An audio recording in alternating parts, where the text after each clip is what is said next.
So the production of vitamin B12, we are going to see about only the specific organism, Propionibacterium species, with the help of the Propionibacterium species. So here there are two different phases, so very important. One is that aerobic processing, another one is an anaerobic process.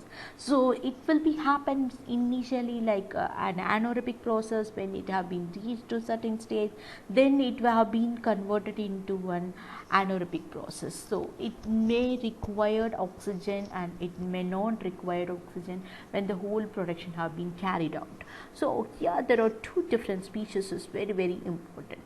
One is the Propionibacterium fedonirici and another one is Propionibacterium shermani. These two organisms are very specifically used for the production of our vitamin B12 here.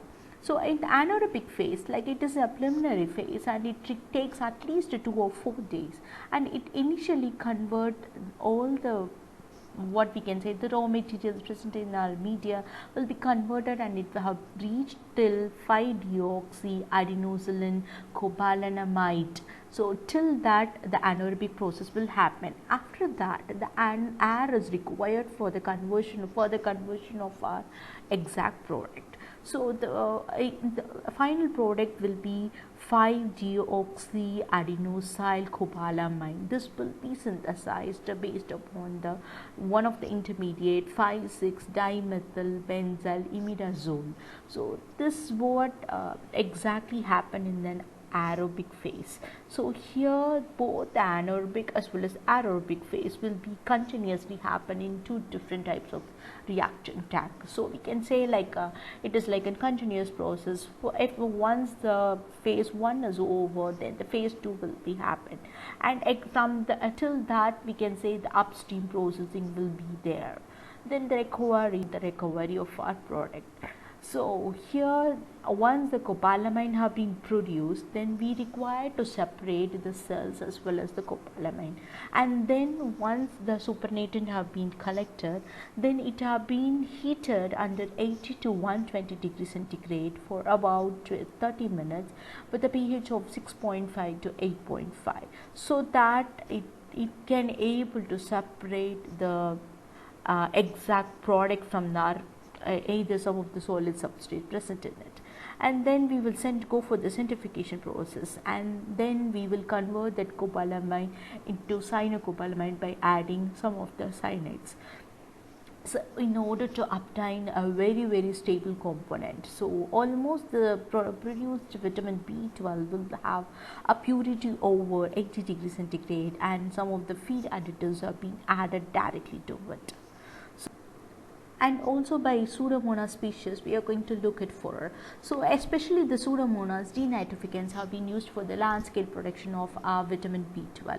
So they have compared the normal Pseudomonas species and then also the mutant species. They found out that in the mutant species they can able to get a very good yield of it. So and also some of the essentials requirement for the addition of the cobalt or 5,6-dimethyl benzyl imidazole, all these things have been added to the media to enhance the production of the vitamin B12. So this will be at some of the supplements like beet molasses have been added, and they have checked it out that it is an oxygen dependent or not. So it requires oxygen, and so that the production rate will be very high when compared to a non-aerated or anaerobic conditions. And this culture will be completely aerated for about 2 or 3 days, and temperature should be 30 degrees centigrade. The pH required for the growth of this microorganism is 6 to 7. Then the carbon sources. When we talk about the carbon sources, usually the vitamin B12 requires will be very specific for the carbon sources. Here they are also using, rather than the glucose, they were also using some of the alcohols and hydrocarbons. So either the methanol, ethanol, isopropanol, or as an alkanes, decanes, hexadecanes have been added in order to enhance the overall conversion and also the production of our particularly vitamin. This may also undergo a batch, fed batch or continuous process. So when we know that the production is over, then we will go for the harvesting of our particular culture. So from that production fermenter, we will harvest and we will undergo some of the purification step, recovery step of our with product, and then we will give the finishing product. So here when we talk about the recovery, it is somewhat very lengthy and very specific in order to obtain this vitamin B12.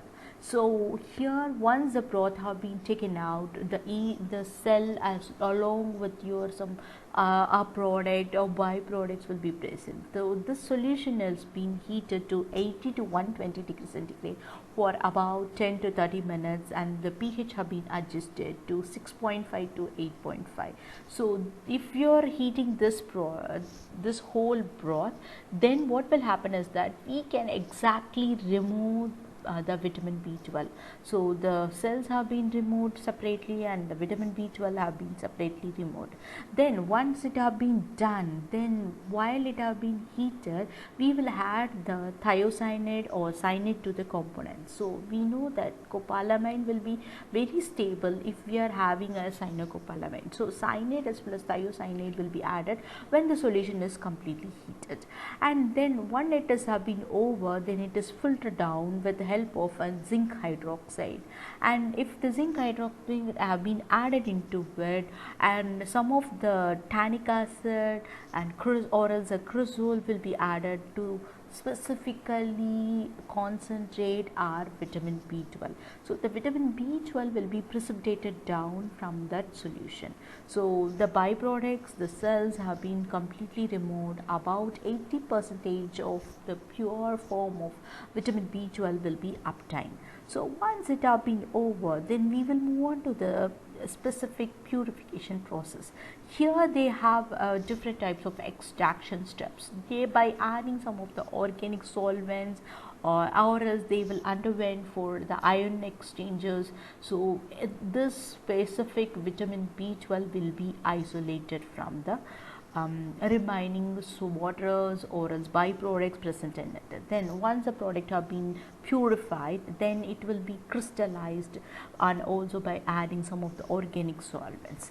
So this vitamin B12 is completely purified and it is powdered, and it have been sent to the packing session and it will be stored and it will dispatched.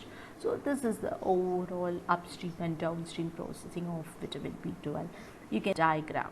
So this is the fermentation process. We know that once the media have been prepared, then we will also undergo the specificity of the microorganism. So we will go for the inoculum preparation. Then if it is over, we will move on to the protection medium. We will sterilize it and then we will fed into our fermenter. Once the fermenter, all the process have been over, then we will go for the extraction, centrifugation process. Then we will remove the cells, then we will add some of the solvents in it, and then it will also specifically dry the whole components.